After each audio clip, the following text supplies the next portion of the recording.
Hello guys! Hello Cancer! Welcome dito sa aking channel, Kapalaran 888. Welcome! Alamin natin kung anong messages, vibration, gabay energy para sa lahat ng Cancer. This is general reading, so pwede kang makaresonate Cancer. And by the way, this is timeless. Pwedeng nangyari na or mangyayari pa lang. Okay Cancer. Patience please. Wow! Etong barang ito ay maybe para doon sa mga Cancer na masyadong atat na kayo sa hinihintay nyo. It's either you're waiting for a money, for a relationship, for an opportunity, or possibilities na matagal na kayo naghihintay. So, maybe you're waiting for a travel, for a contract signing, or kano pa man. So, dito sinasabi na kung ano daw yung hinihingi mo, ay darating yan sa'yo. Kailangan mo lang magkaroon ng pasensya. Dahil, minsan, di ba, yung mga blessings natin, hindi naman talaga siya direkta na pumapasok sa atin. Tulad yan ng eroplano, ng jeepney, ng taxi, na mayroong mga detour. Okay? So, eto siya. Okay, Cancer. Next card natin is holiday. Wow! So, holiday, nasaan ka man, nasulok ng mundo, kung nasa Pilipinas ka, the answer you're looking for can be found during a vacation, retreat, or holiday getaway. So, kung naghihintay ka, ano man tong hinihintay mo, or ano man tong tanong mo sa buhay mo, sinasabi ng baraha sa'yo na makukuha mo daw yung kasagutan during vacation, or retreat, or holiday season. So, hindi ko alam kung kailan ba yung holiday mo, kailan ka ba magbabakasyon, or kailan ba yung getaway na gagawin mo, parang ganyan. Okay, King of Cups, the Lovers, Aphrodite, Six of Swords, 66, Six of Pentacles, Page of Swords, and Lakshmi. Okay, the World. Okay guys, comment down below if you resonated Cancer. Cancer, may nakikita tayo dito na balita. There's a good news, there's an communication, information. Ang nakikita ko dito, itong balitang ito, ay posibleng darating sa'yo. And ang good news na to, ay posibleng, halimbawa nangangailangan ka ng pera, 'di ba? So, nag-iisip ka, sino kaya yung pwedeng lapitan ko para makahiram ako ng pera? Sa barahan to, since katabi niya yung Six of Pentacles tsaka Six of Swords, which is balance naman yung baraha, and the World card, sinasabi dito na there's someone na posibleng makakatulong sa'yo sa pangangailangan mo ng pera. Yung iba sa inyo dito, there's someone na makakatulong sa'yo para sa pangangailangan mo ng pera. Yung iba sa inyo dito, pwedeng may isang tao na makakatulong sa'yo para makabili ka ng or magkaroon ka ng pamasahe sa pagta-travel mo or pag-move mo. Or maybe may isang tao dito na tutulungan ka para umasenso, ma-promote sa trabaho, madagdagan yung sweldo, or makalipat ka ng ibang company, makalipat ka ng ibang tirahan, or posibleng may isang tao dito na matutulungan ka financially.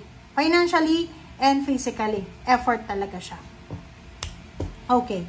So, kung ikaw naman ay isang single, if you are single, Cancer, sinasabi ng baraha sa'yo na there's opportunity, there's an opportunity, may oportunidad, posibilidad na posibleng darating sa'yo na kahit hindi ka naghahanap ng relationship, possible ka, Cancer, na makatagpo ng isang tao na nakatira siya sa ibang bansa.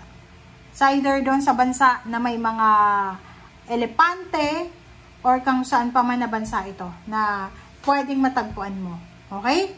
Kung ikaw naman ay may asawa, maybe ikaw ay nasa ibang bansa or yung asawa mo nasa ibang bansa, nakikita ko na kayong dalawa ay sobrang successful nyo. Kasi nagtutulungan kayo eh. Generous kayo sa bawat isa, and at the same time, marami kayong plano sa buhay nyo, especially kung pareho kayong Cancer. Or Cancer, Scorpio, or Pisces relationship.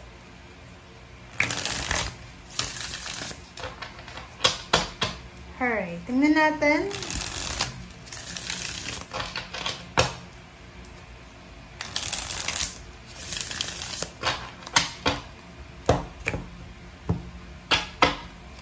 Okay.